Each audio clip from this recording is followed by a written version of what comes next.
He was killed by a fanatic in 1948. Early life. Indian nationalist leader Mohandas Karamchand Gandhi, more commonly known as Mahatma Gandhi, was born on 2 October 1869, in Porbandar, Kathiawar, India, which was then part of the British Empire. His father, Karamchand Gandhi, served as a chief minister in Porbandar and other states in western India. His mother, Putlibai, was a deeply religious woman who fasted regularly.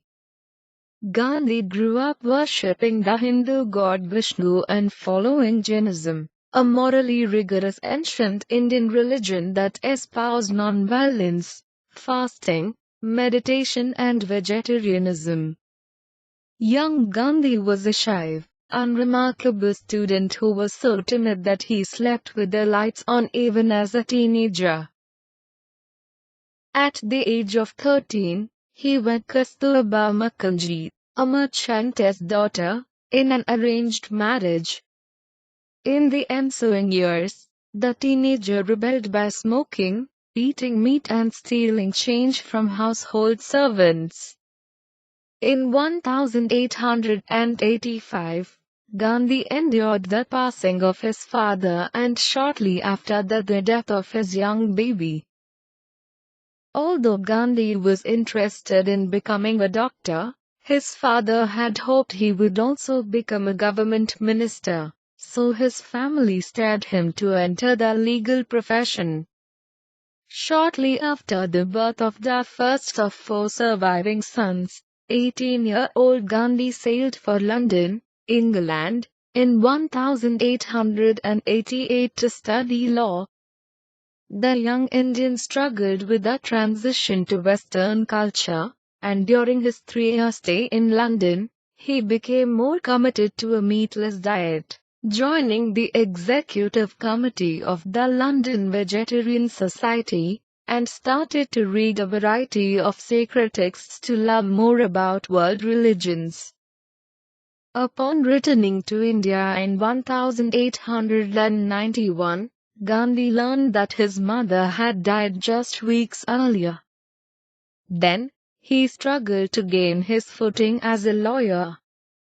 In his first courtroom case, a nervous Gandhi blanked when the time came to cross-examine a witness.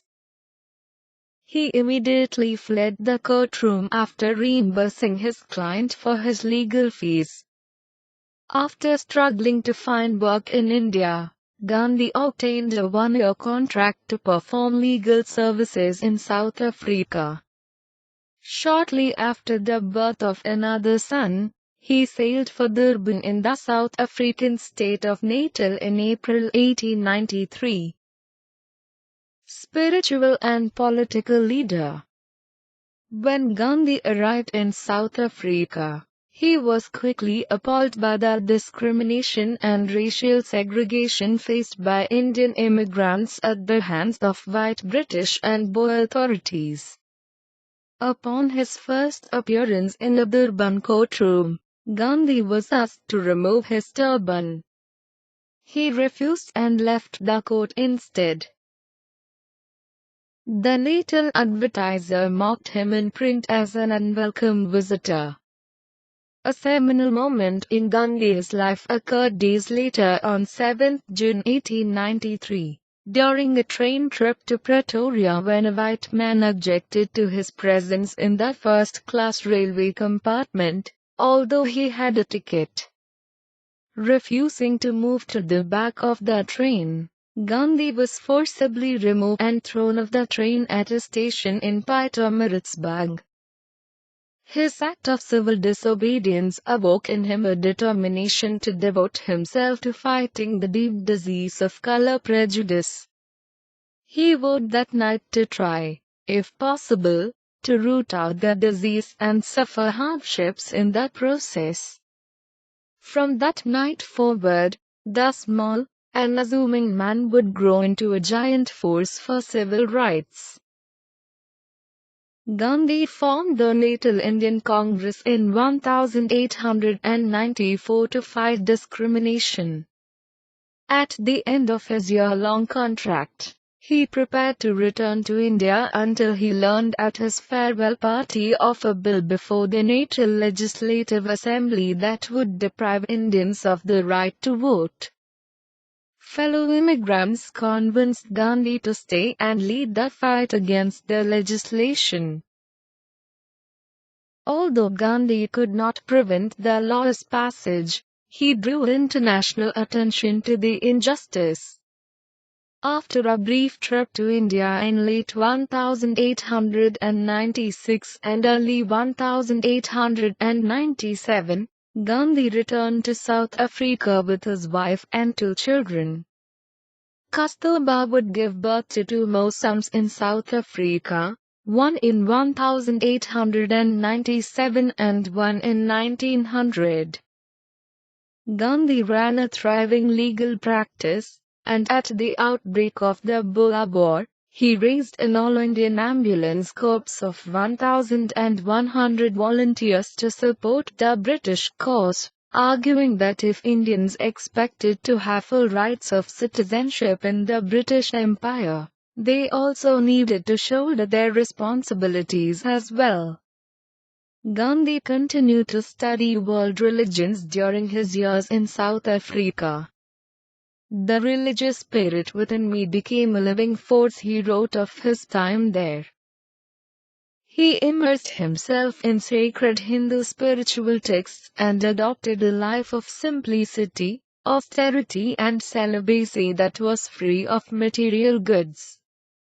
In 1906, Gandhi organized his first mass civil disobedience campaign, which he called Satyagraha, Truth and Firmness, in reaction to the Transvaal government's new restrictions on the rights of Indians, including the refusal to recognize Hindu marriages. After years of protests, the government imprisoned hundreds of Indians in 1913, including Gandhi. As Great Britain found itself engulfed in World War II in 1942, though, Gandhi launched the Quit India movement that called for the immediate British withdrawal from the country. In August 1942, the British arrested Gandhi, his wife and other leaders of the Indian National Congress and detained them in the Agathon Palace in present-day Pune. I have not become the King's first minister in order to preside at the liquidation of the British Empire, Prime Minister Winston Churchill told Parliament in support of the crackdown. Under pressure, the South African government accepted a compromise negotiated by Gandhi and General Jan Christian Smuts that included recognition of Hindu marriages and the abolition of a poll tax for Indians. When Gandhi sailed from South Africa in 1914 to return home, Smuts wrote, "The saint has left our shores, I sincerely hope forever." Fight for Indian liberation. After spending several months in London at the outbreak of World War I, Gandhi returned in 1915 to India, which was still under the firm control of the British, and founded an ashram in Ahmedabad open to all castes. Wearing a simple loincloth and shawl, Gandhi lived an austere life devoted to prayer, fasting and meditation. He became known as Mahatma, which means great soul. In 1919, however, Gandhi had a political reawakening when the newly enacted Rowlatt Act authorized British authorities to imprison those suspected of sedition without trial. In response, Gandhi called for a Satyagraha campaign of peaceful protests and strikes. Violence broke out instead, which culminated on 13 April 1919. In the massacre of Amritsar, when troops led by British Brigadier General Reginald Dyer fired machine guns into a crowd of unarmed demonstrators and killed nearly 400 people. No longer able to pledge allegiance to the British government, Gandhi returned the medals he earned for his military service in South Africa and opposed Britain's mandatory military draft of Indians to serve in World War I. Gandhi became a leading figure in the Indian Home Rule movement. Calling for mass boycotts, he urged government officials to stop working for the crown, students to stop attending government schools, soldiers to leave their posts, and citizens to stop paying taxes and purchasing British goods. Rather than buy British manufactured clothes, he began to use a portable spinning wheel to produce his own cloth, and the spinning wheel soon became a symbol of Indian independence and self-reliance. Gandhi assumed the leadership of the Indian National Congress and advocated a policy of non-violence and non-cooperation to achieve home rule. After British authorities arrested Gandhi in 1922, he pleaded guilty to 3 counts of sedition. Although sentenced to a 6-year imprisonment, Gandhi was released in February 1924 after appendicitis surgery.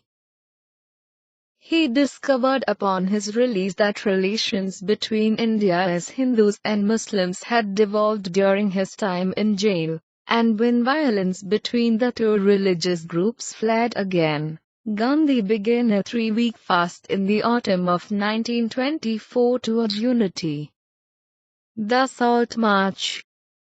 After remaining away from active politics during much of the latter 1920 years, Gandhi returned in 1930 to protest Britain's Salt Acts, which not only prohibited Indians from collecting or selling salt, a staple of the Indian diet, but imposed a heavy tax that hit the country's poorest particularly hard. Gandhi planned a new Satyagraha campaign that entailed a 390-kilometer 240-mile march to the Arabian Sea, where he would collect salt in symbolic defiance of the government monopoly. The conference, however, proved fruitless. Gandhi returned to India to find himself imprisoned once again in January 1932 during a crackdown by India's new Viceroy, Lord Wellington. Later that year, an incarcerated Gandhi embarked on a 6-day fast to protest the British decision to segregate the untouchables, those on the lowest rung of India's caste system, by allotting them separate electorates. Assassination.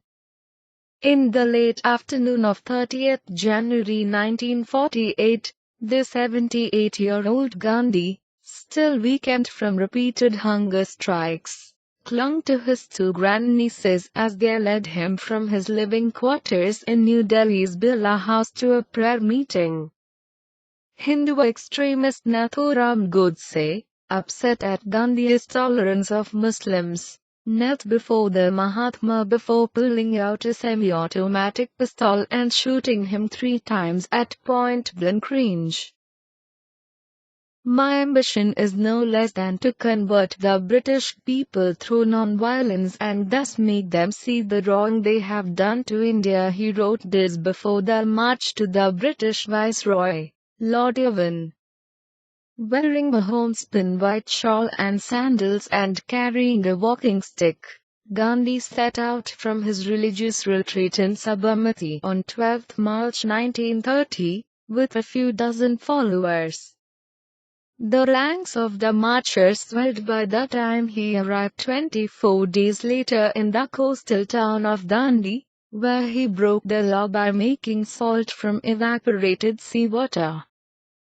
The Salt March sparked similar protests, and mass civil disobedience swept across India.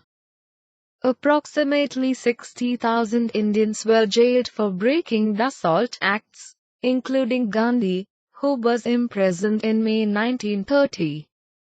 Still, the protests against the SALT Acts elevated Gandhi into a transcendent figure around the world, and he was named Time magazine's Man of the Year for 1930. The Road to Independence. Gandhi was released from prison in January 1931, and 2 months later he made an agreement with Lord Irwin to end the Salt Satyagraha in exchange for concessions that included the release of thousands of political prisoners.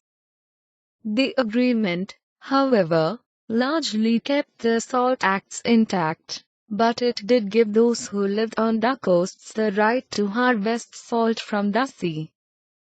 Hoping that the agreement would be a stepping stone to Home Rule, Gandhi attended the London Round Table Conference on Indian constitutional reform in August 1931 as the sole representative of the Indian National Congress.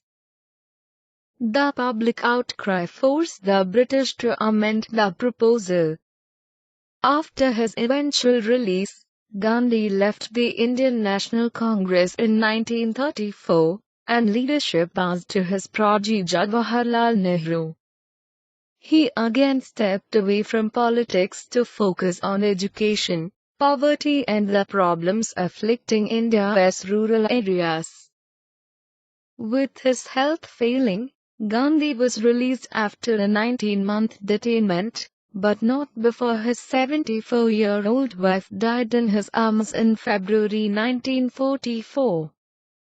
After the Labour Party defeated Churchill's Conservatives in the British general election of 1945, it began negotiations for Indian independence with the Indian National Congress and Muhammad Ali Jinnah's Muslim League. Gandhi played an active role in the negotiations, but he could not prevail in his hope for a unified India. Instead, the final plan called for the partition of the subcontinent along religious lines into two independent states, predominantly Hindu India and predominantly Muslim Pakistan. Violence between Hindus and Muslims flared even before independence took effect on 15 August 1947. Afterwards, the killings multiplied. Gandhi toured riot-torn areas in an appeal for peace and fasted in an attempt to end the bloodshed. Some Hindus, however, increasingly viewed Gandhi as a traitor for expressing sympathy toward Muslims. The violent act took the life of a pacifist who spent his life preaching non-violence.